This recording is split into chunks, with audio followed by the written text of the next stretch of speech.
Hey, happy Tuesday. Welcome to Talk Tuesday. If you've been here before, welcome back. If it's your first time, Talk Tuesday is our weekly segment where we go over tips to help you enhance your finances. Today, we will be discussing tips for family budgeting. And hey, thank you guys for hopping in. I love it. I love it. I love it. I love it when I hop on and I already got Hayes in the comments. Hello to all of you. Thank you for tuning in. Oh, you guys just make me so happy. Thank you. If you missed last week, we talked about budgeting and getting our kids involved and teaching them. So if you missed that, definitely go watch the replay. If you're not subscribed, definitely subscribe to the channel.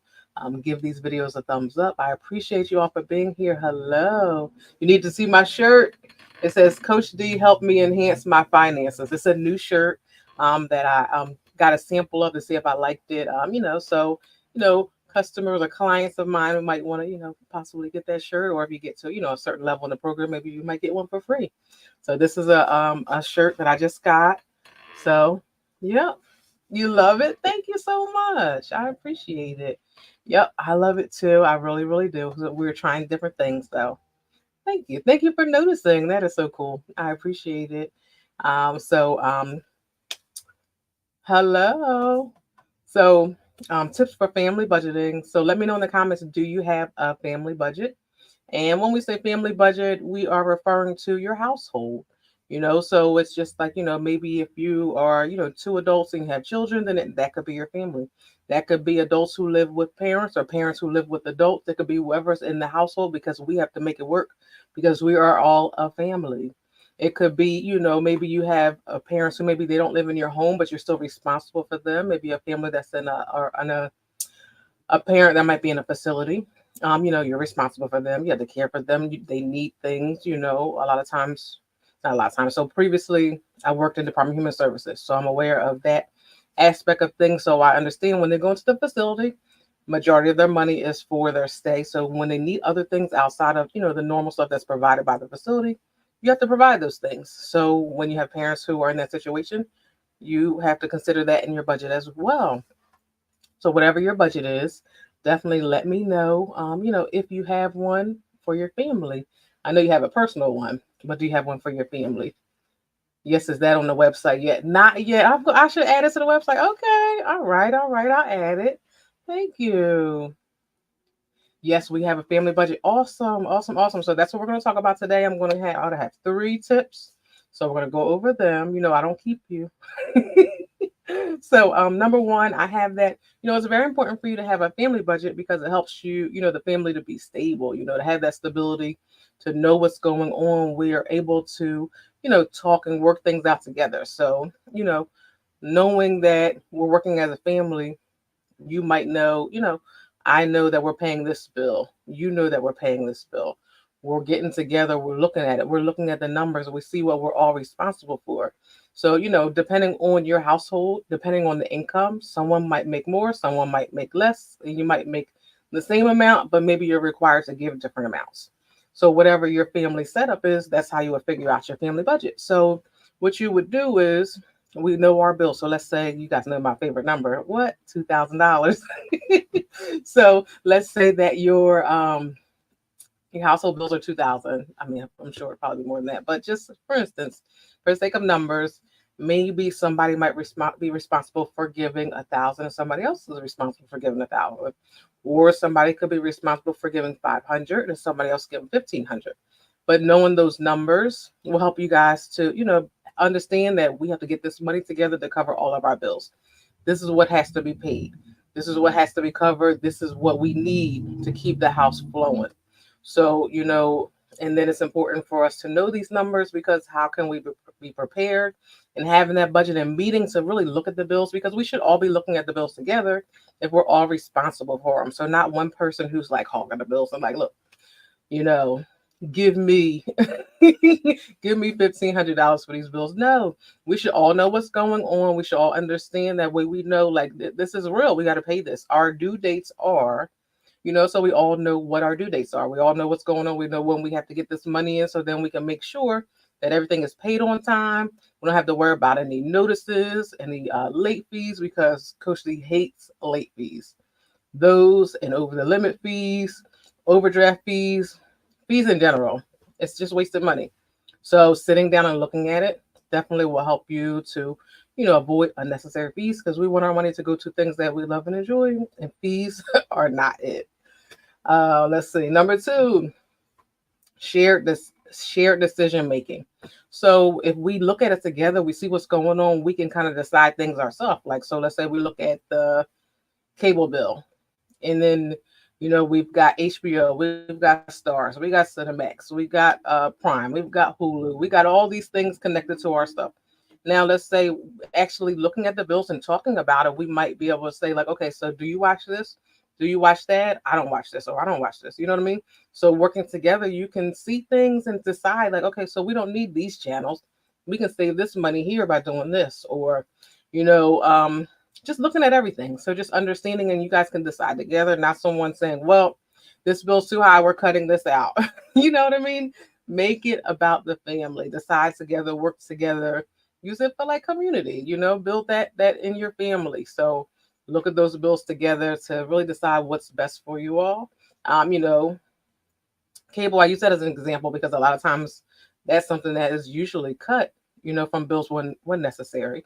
So when you're looking at it, you can see maybe you guys are watching all those channels, so you need that. Move on to something else, and maybe you don't have to cut anything because I'm not speaking in a sense of we don't have enough money to cover our bills. But when we actually look at what we're spending, and then we can make better plans, and let's say if we're wasting money on something, we can put it to something else. So that's why it's good to really look and decide together. So, hey, thank you for tuning in. It's good for all of us to be on the same page. Yes, it is so good. So that's why it's good to, when you have the family budget, for you to be together so you can look at everything. Everybody sees what's going on. Everybody knows what's going on. Everybody knows when everything is due.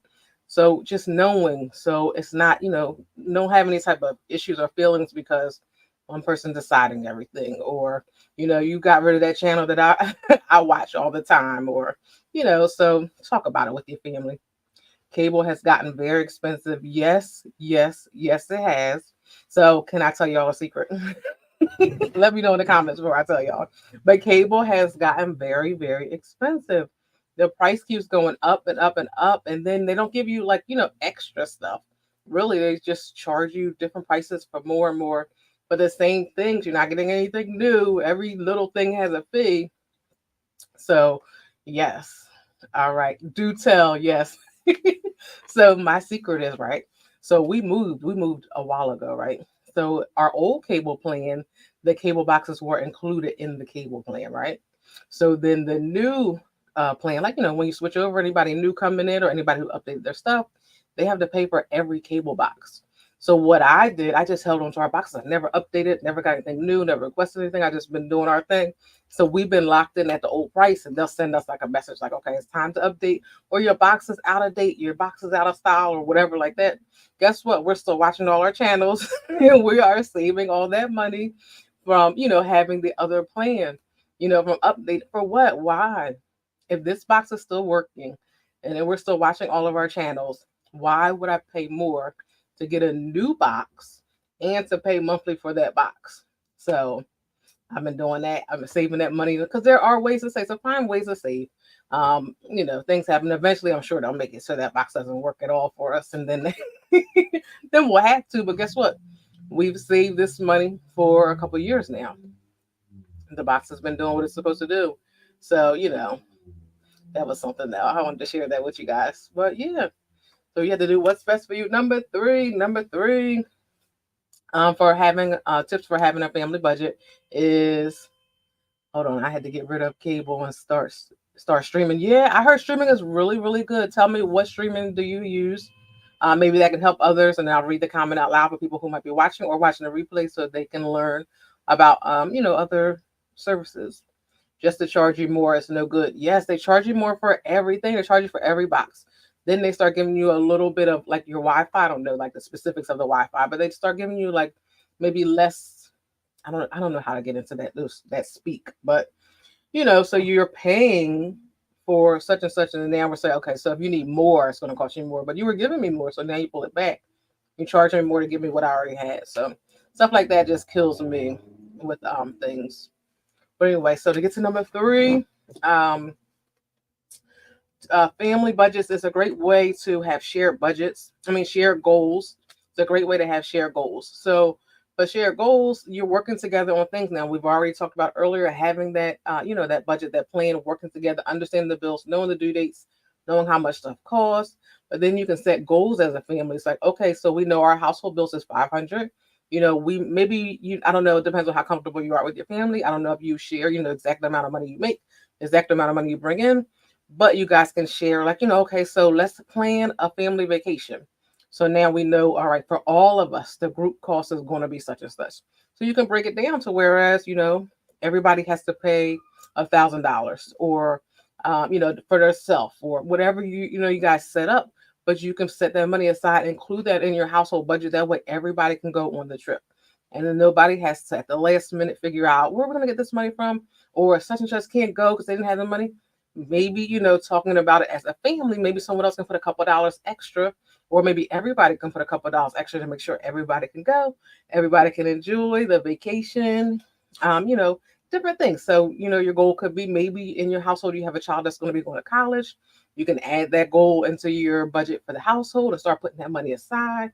Or like, what else, like maybe like a savings account for the child, or just different things you might be working for. Or it could be a household family goal for to buy a home. Maybe you're renting, maybe you want to buy, and you could add that to your budget. Okay, let's start putting some money into our household budget to put money aside for our down payment, or for our closing costs, or just for all of our home costs or home fees. So it's just things that you can do and work together as a unit. And I love that idea of working together to reach the common goal. So share that with your family. Talk with your family. Don't be the family who doesn't talk about the money. Oh no, you worry about yours, I worry about mine. Don't be like that. Talk about it together, because guess what? You could be more successful together. So maybe, and then just, number the last thing. Now I did go over my three things, but I gotta end it with my most important thing. Once you have your household budget, make sure you're checking it regularly. So on personal budgets, I always say, check every payday. But on a household budget, everybody might not get paid at the same time. So pick a time to check your budget and, make sure it's kind of consistent. So every time you check, you can be seeing what's going on and make updates when necessary. Okay, like for instance, we're coming into the winter, right? So in Pennsylvania, when it's wintertime, my electric bill like shoots up. So as a household, we would know we got to put more money aside for that electric bill, because that electric bill is going to go higher. So, we've been setting aside this amount for our electric bill, but now it's going to cost more. We need to be prepared for it. Not that bill come in and then we're like, oh, shoot.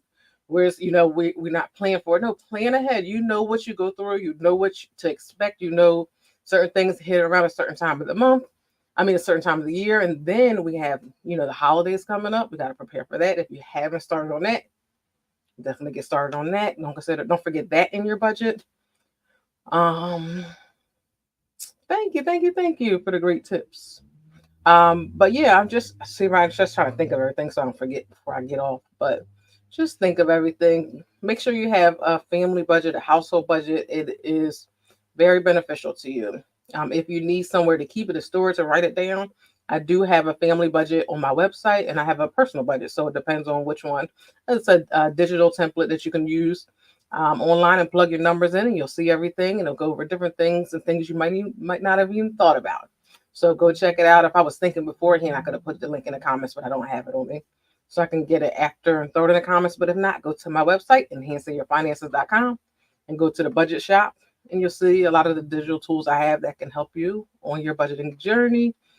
Before I go, I definitely want to let you guys know, at the end of the year, December 2nd, I'm having a masterclass, my only masterclass of this year. It is called Dollars and Cents. I invite you to come. There are two options. You can come just to the masterclass, or you can come to the masterclass and have a one-on-one follow-up call with me, where we can, understand and, take the steps you, learned in there, and maybe make your plan of action. So check it out. I would love to see you there. And I'll see you all next week. Same place, same time, 6 p.m. Eastern on YouTube. Have a good one and happy budgeting. Thank you. All right. See y'all later.